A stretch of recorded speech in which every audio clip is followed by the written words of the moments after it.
It is the early hours of June 6, 1944. Under the cover of darkness, the largest amphibious invasion in history is about to begin.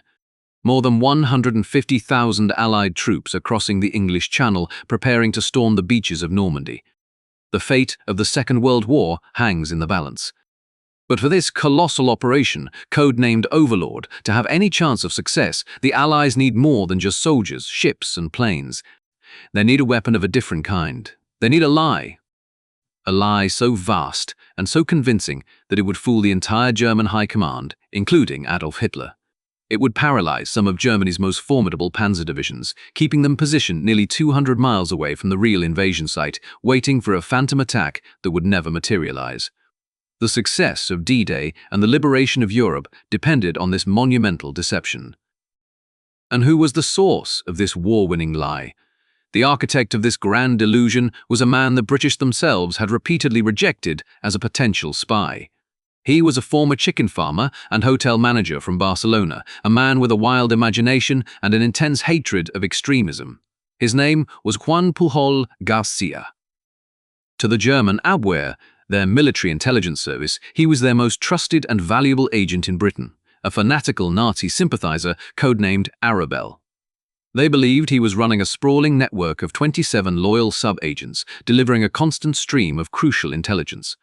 But the network was pure fiction, a cast of characters born from one man's mind. The intelligence was a carefully crafted masterpiece of disinformation. To the British, who eventually realized the genius operating under their noses, he was their most important double agent. They gave him a code name that fit his extraordinary talent for performance: Garbo. This is the almost unbelievable story of how one man, armed with little more than a tourist guidebook, a map of England, and his own audacity, became the central figure in the most critical deception of World War II. It is a story filled with incredible nerve and high-stakes improvisation. A con artist thriller where the fate of the free world rested on the imagination of an unlikely hero.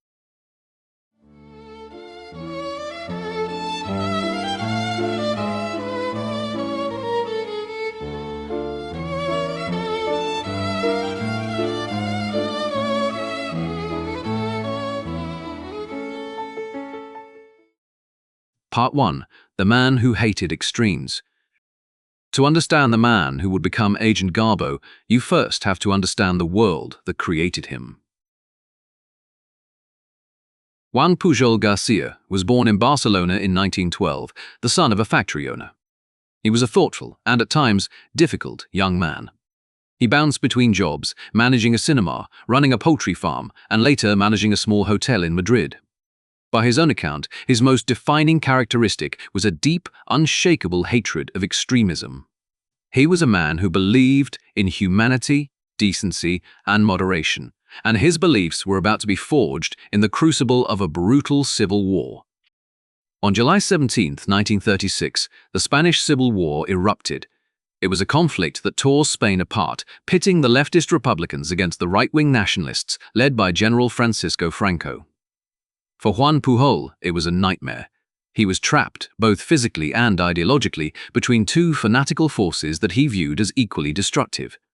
He was forced to serve on the Republican side, but he despised the communist ideology that dominated its ranks. He witnessed their intolerance, their purges, and their violence against those who did not conform. To escape, he deserted, only to be captured and imprisoned by the very side he was supposed to be fighting for. After his release, he was eventually caught by the other side and conscripted into the nationalist army under Franco. There, he experienced the same fanaticism and brutality, just under a different flag. He saw the cruelty of the fascists, their utter disregard for human life, and their thirst for absolute power, backed by Nazi Germany and fascist Italy. This experience of being caught between the hammer and the anvil cemented in him a profound conviction. He believed that the ideologies of both communism and fascism were plagues upon humanity. They were two sides of the same tyrannical coin, and he decided that if he ever had the chance, he would dedicate his life to fighting them.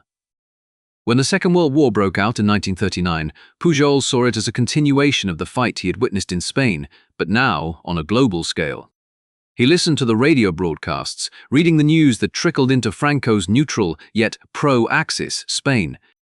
He saw the Nazi war machine sweep across Europe, and he knew he could not stand by and do nothing. In his mind, Great Britain was the last bastion of decency and freedom standing against the tide of totalitarianism. He decided, with a certainty that bordered on obsession, that his personal mission was to contribute to the Allied cause. He wanted to help, as he later put it, for the good of humanity. And so this former chicken farmer decided he was going to become a spy for the British. In 1941, living in Madrid, Pujol began his new, self-appointed career. He made his way to the British Embassy, a place teeming with real spies and wary diplomats, and he tried to offer his services. One can only imagine the scene. A young Spanish civilian with no military background, no intelligence experience, and no verifiable credentials walks in off the street and announces he wants to spy for Britain. The British officials were, to put it mildly, skeptical. They listened politely, but in the world of espionage, a volunteer walk-in is more likely to be a double agent, a provocateur, or simply a crank than a genuine asset. They thanked him for his offer and showed him the door. Pujol, however, was not easily deterred. His conviction was absolute. He tried again, approaching another official, perhaps a naval attaché. He was again rejected. He tried a third time, making his case with more passion, more urgency. Each time, the answer was the same. Thank you, but no thank you. The British had their own established networks, their own methods for recruiting agents. They had no place for an unknown, unvetted, and overly enthusiastic Spaniard. They had no way of knowing that the man they were turning away possessed an imagination and a talent for deception that would one day prove more valuable than an entire armored division. Frustrated and dejected, any ordinary person would have given up. But Juan Pujol was far from ordinary. After his third rejection, he went home and thought. The direct approach had failed. The British did not trust him because he had nothing to offer, no proof of his abilities or his access. So, he asked himself, how could he prove his worth? And in that moment of quiet contemplation, a truly audacious, breathtakingly brilliant, and borderline insane idea began to form in his mind. If the British would not hire him as a spy, he would get another country to hire him first. He would become a spy for their enemy, Nazi Germany. His plan was as simple as it was dangerous. He would go to the Germans, pretending to be a fanatical fascist. He would convince them to take him on as an agent. He would build up a reputation with them, establish himself as a credible source, and then, with his value proven beyond a doubt, he would walk back into the British Embassy. He wouldn't be just a volunteer anymore. He would be a German spy, a ready-made double agent, offering them the keys to a German intelligence network on a silver platter. It was a long shot, a gamble that could get him killed at any moment, but it was the only path he could see. Pujol immediately set about creating his new identity. He transformed himself into a rabidly pro-Nazi Spanish government official. He was a man who could speak with passion about the need for a German victory to save Europe from what he saw as the decadent and corrupt democracies. He frequented bars and cafes where he knew German officials and agents gathered. He loudly proclaimed his fascist sympathies to anyone who would listen. His performance was so convincing that he soon caught the attention of a German Abwehr agent in Madrid. He told the Germans that he was a committed fascist and that his government job would require him to travel to London. This was, of course, a complete lie. But it was exactly what the Germans wanted to hear. An ideologically motivated agent, already in a position to travel to the heart of the enemy's territory. It was perfect.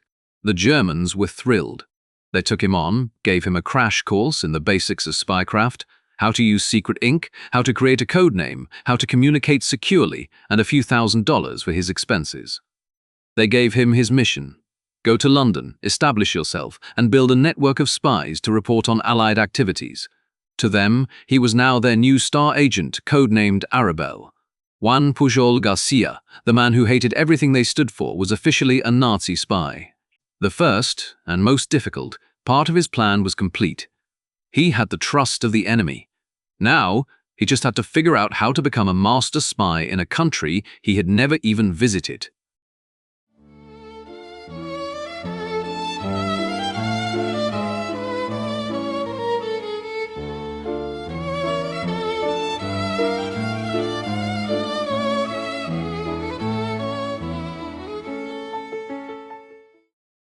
Part 2. The Phantom Network. With his new German codename Arabelle and a pocketful of cash, Juan Pujol García was now officially a spy for the Third Reich. His mission was clear: proceed to London, the heart of the enemy, and build a network of informants. He assured his German handlers he would depart immediately. But Pujol had no intention of going to Great Britain. He had never been there, spoke very little English, and knew that if he actually went, his ignorance would expose him as a fraud within days. So, he took his wife and child and moved to Lisbon, the capital of neutral Portugal. From a small apartment and the tables of local cafes, Pujol was about to construct the most elaborate and successful fiction of the Second World War. His espionage toolkit was a simple collection of items any tourist might carry. His primary weapon was a blue guide to Britain, a popular and highly detailed travel book. His other essential tools included a map of England, a Portuguese-English dictionary, and old railway timetables he found in second-hand shops. His entire espionage operation was based on information that was publicly available to anyone in Lisbon. He would sit for hours, poring over the guide, memorizing street names in Glasgow, learning the industrial layout of Liverpool, and studying the train schedules between London and Dover. To the Germans, he was their man on the inside. In reality, he was an incredibly dedicated and imaginative travel writer, crafting fiction from a distance of over 1,000 miles. From this meager collection of resources, Pujol began to build his phantom network. He understood that a single spy could be caught, but a network was far more convincing and resilient. So, he began to invent his sub-agents, creating a cast of 27 distinct and believable characters. His imagination was his greatest asset. He didn't just create names, he gave them backstories, personalities, jobs, and motivations. There was a KLM pilot who could report on Allied air traffic. There was a disgruntled Gibraltarian waiter working in a club in Chislehurst who could overhear gossip from soldiers and sailors. He invented a Welsh nationalist, the leader of a group called the Brothers of the Aryan World Order, who was supposedly operating out of Swansea, eager to sabotage British industry. Each agent had a specific role. A clerk in the Ministry of Information provided reports on government directives and morale. A US Army sergeant gave him access to the American forces gathering in Britain. A dock worker in Dover reported on naval movements in the English Channel. It was a masterpiece of character creation. He wrote reports from each of them, careful to give each agent a unique writing style and perspective. To his German handlers, it seemed Arabelle had accomplished in a few short months what their own intelligence service had failed to do in years: establish a deep, multifaceted, and ideologically loyal spy ring right in the enemy's backyard. The reports he sent were a brilliant mix of verifiable fact and strategic fiction. Using his blue guide, he could describe a troop movement through a town, mentioning the exact names of the streets they used and the pubs they passed, details that made the report feel authentic. He crafted intelligence that was tantalizing but ultimately harmless. His signature technique was to report on a genuine, significant event, like a major convoy of ships preparing to leave Liverpool for the Mediterranean. He would write a detailed report with ship names and cargo, information that would be of immense value to the German U-boats waiting in the Atlantic. But he would send this urgent report via the regular international mail system through a courier route he'd invented. He timed it perfectly. The letter would arrive in Madrid days later, just after the convoy had safely reached its destination. He would then follow up with a message of furious apology, blaming the delays on his unreliable courier. The Germans would receive what they believed was confirmed, accurate, high-level intelligence, and their only frustration was with the slow courier, not their star agent. Arabelle's credibility soared. To make his network even more real, Pujol submitted meticulous expense reports for all 27 of his agents. He billed the Germans for everything: the train ticket for his Welsh nationalist to travel to London, the money his waiter needed to buy drinks for loose-lipped sailors, the secret ink and paper for his ministry clerk. The Germans, being bureaucratic and orderly, paid without question. After all, a spy network has operational costs. These expense reports served two purposes. First, they provided Pujol with the money he needed to live and run his operation. Second, and more importantly, they were a powerful psychological tool. The constant stream of receipts and requests for funds reinforced the reality of the network in the minds of his handlers. An agent who submits an expense report for a 5-shilling train ticket must be real. Perhaps the most audacious and darkly humorous example of his genius came when he decided to kill off one of his agents. He had created an operative in Liverpool, a key port city. After a while, he began reporting to the Germans that his agent had fallen gravely ill. A few days later, he sent a somber message announcing the agent's tragic death. To make it completely believable, Pujol needed proof. He managed to get an accomplice in Britain to post a fake death notice in a local Liverpool newspaper. When the newspaper arrived in Lisbon, Pujol carefully cut out the obituary and mailed it to his German handlers. They were completely taken in. They sent back a message of condolence and expressed their sorrow for the loss of a brave operative. Then, in the ultimate confirmation of their trust, they approved Pujol's request to provide a pension for the agent's grieving widow, who, of course, was just as fictional as her late husband. The Germans were now paying a state pension to a ghost, and their faith in Arabelle was absolute. While the Germans were lavishing praise and money on their phantom spy, a very different reaction was taking place in Great Britain. At Bletchley Park, the top-secret home of Britain's codebreakers, analysts were intercepting and decrypting German Abwehr radio traffic. And they were baffled. They kept reading messages from Berlin to an agent in Britain codenamed Arabelle. The German High Command clearly considered this agent to be their most valuable intelligence asset in the entire country. They praised his work, trusted his network, and based their own intelligence assessments on his reports. The problem was, as far as Britain's counterintelligence agency, MI5, was concerned, Arabelle did not exist. They had a firm grip on German espionage in the UK. They had caught and turned nearly every German agent sent to their shores. Yet, here was an entire network of 27 spies, apparently operating with incredible success, and MI5 had absolutely no record of them. There were no unexplained security leaks, no suspicious individuals, no evidence whatsoever. It was a ghost network. The British were faced with a terrifying puzzle. Either the Germans were running an incredibly sophisticated disinformation campaign of their own, or there was a genuine spy master operating in their country who was so brilliant that he was completely invisible. The mystery of Agent Arabelle became one of MI5's most urgent and frustrating cases. They began a frantic hunt for a man who, just a year earlier, had walked into their embassy and begged to work for them. They were hunting a phantom, never suspecting that the man they were looking for was sitting comfortably in a Lisbon cafe, inventing the whole story.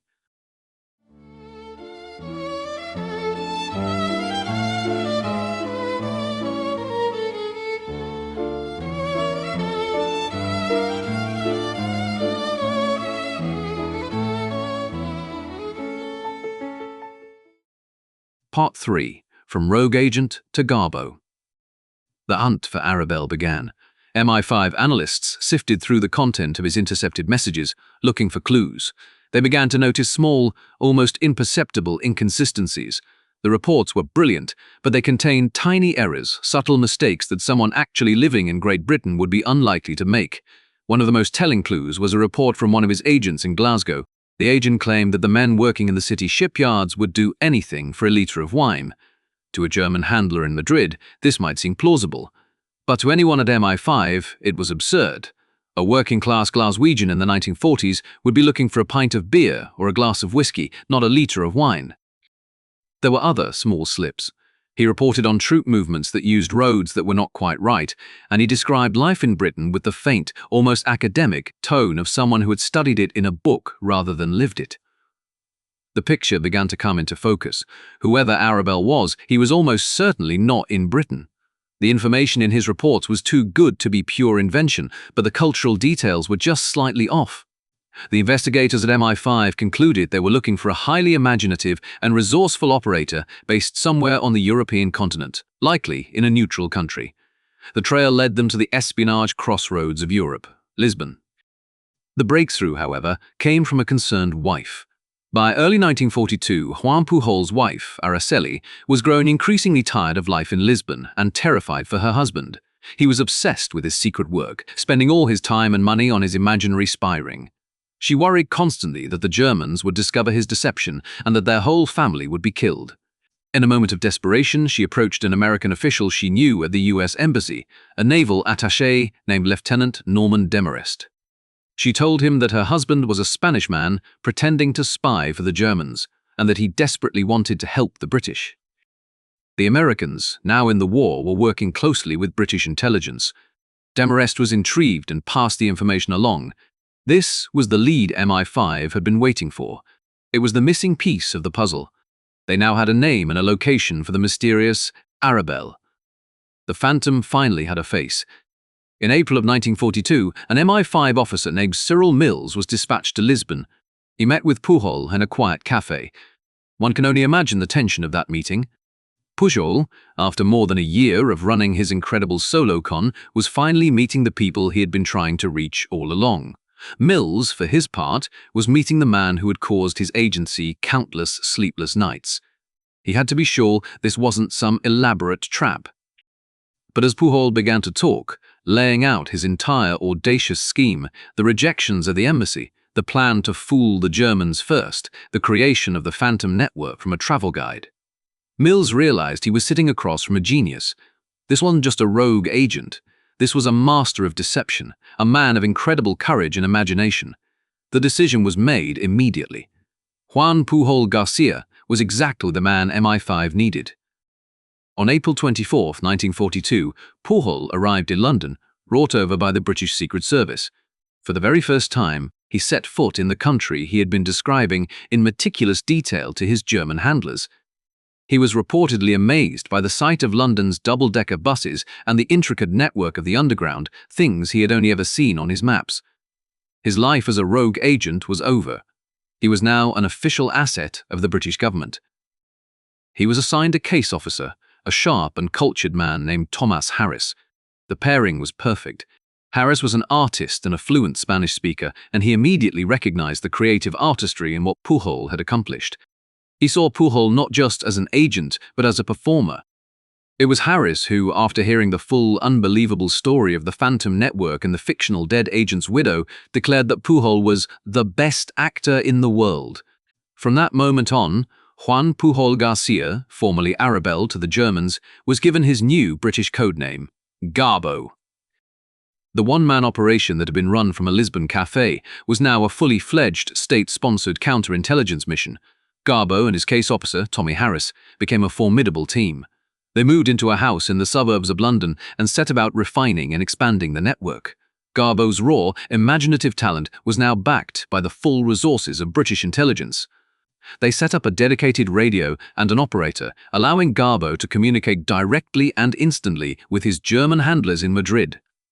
The slow, unreliable courier was retired, and Garbo's intelligence now seemed even more timely and valuable. Together, Garbo and Harris took the 27 fictional agents and made them even more real. They pruned some of the less believable characters and fleshed out the backstories of the most important ones.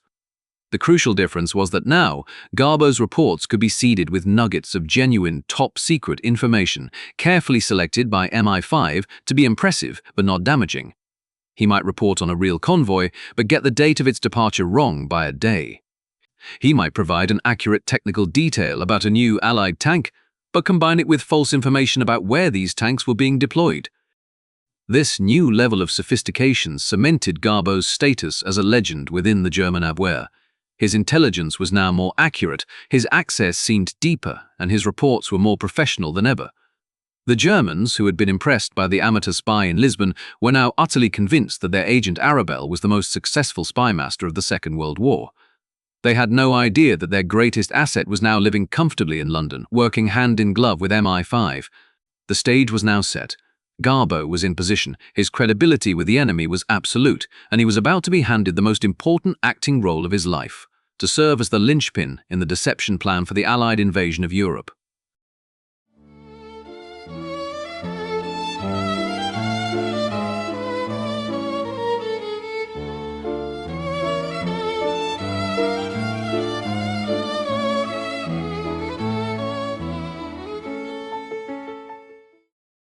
Part 4. Operation Fortitude, Garbo's masterpiece.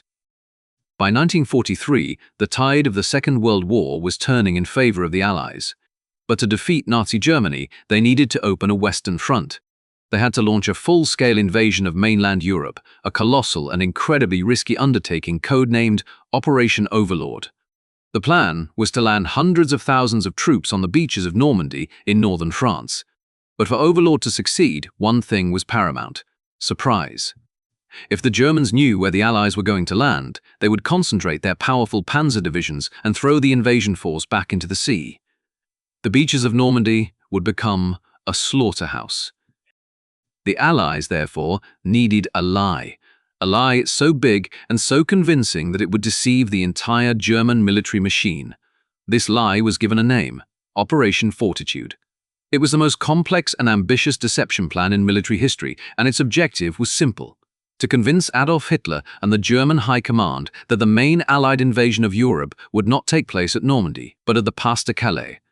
The Pas de Calais was the most logical choice for an invasion. It was the narrowest point across the English Channel, offering the shortest sea route and the most direct path to Germany. The Germans expected the attack to come there, and they had fortified it heavily with their powerful 15th Army. Operation Fortitude's goal was to reinforce this belief, to make the Germans so certain that the invasion was coming to Calais that they would keep their best troops stationed there, even when the real landings began somewhere else. To sell this lie, the Allies built an entire phantom army. In the southeast of England, across the Channel from Calais, they created the fictional 1st US Army Group, or Fusage. It was an army that existed only on paper and in the imagination of the Allied planners. They created fake radio traffic to simulate the communications of a million-strong fighting force.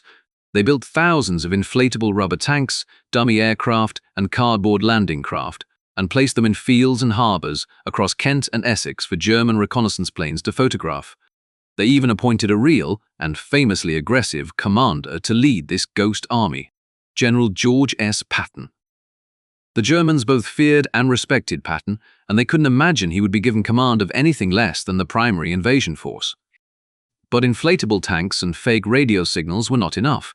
The Germans were not stupid. They needed to have this information confirmed by their most trusted intelligence sources on the ground. They needed to hear it from their spies inside Britain. And the spy they trusted above all others, the man whose reports were read by the highest levels of the German High Command, was their agent, Arabelle.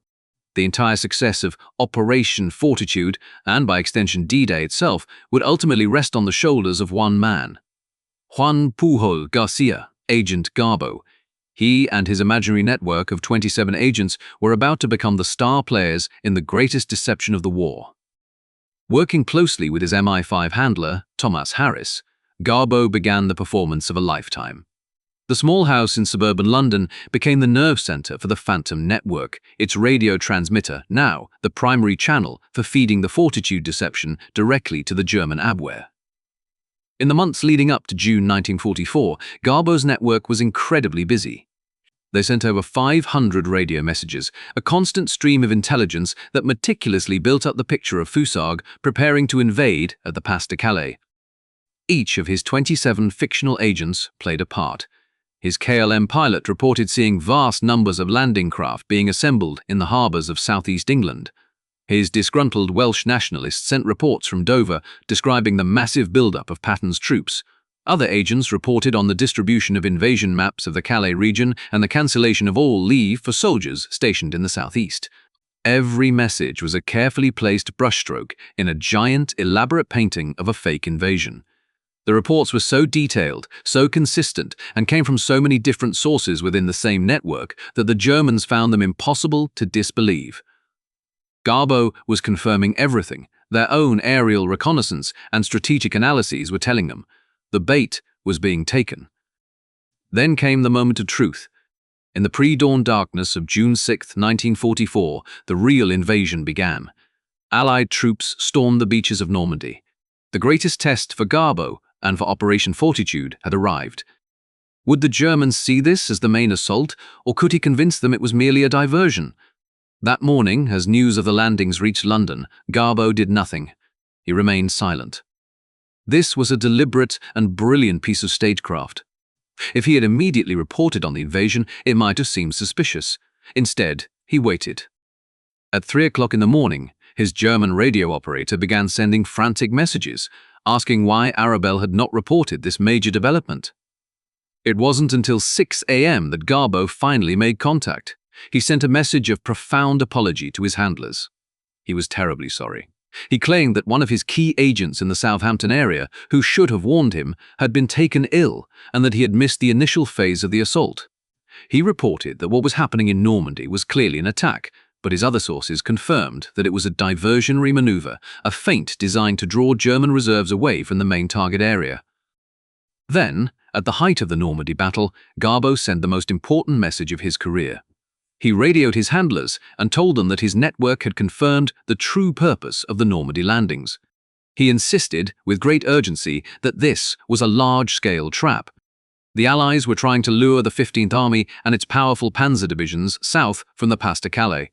Once those reserves were committed to fighting in Normandy, he warned, the real, much larger invasion force under General Patton would storm ashore at Calais, now left undefended.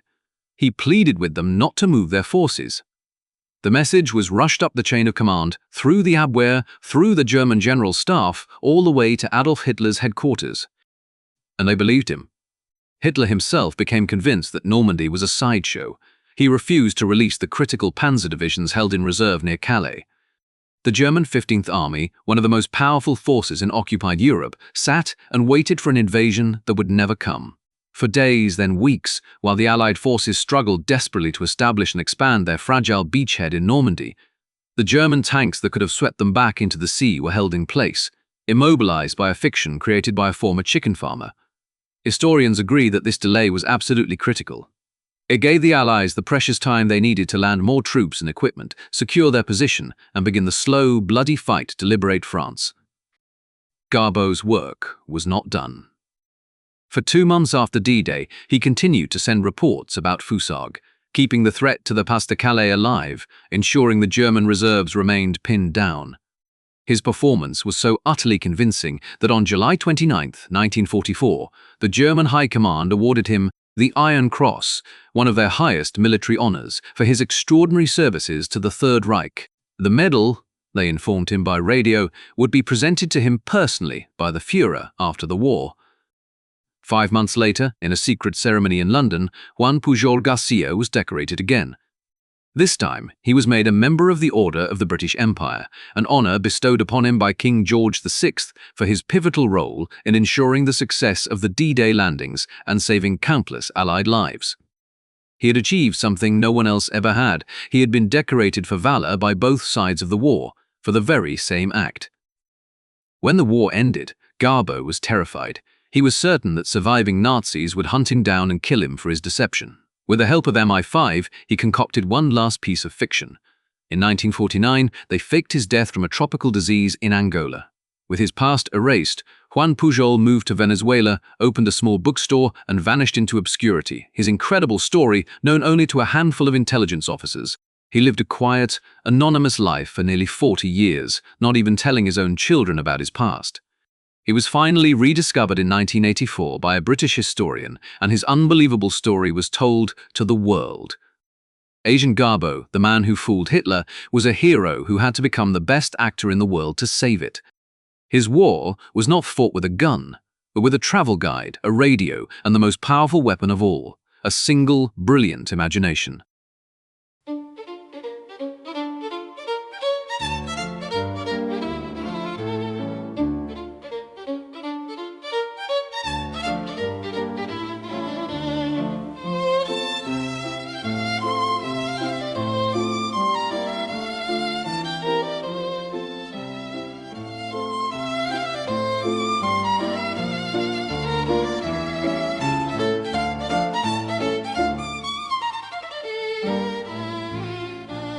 This podcast was entirely produced by Andrew Scott.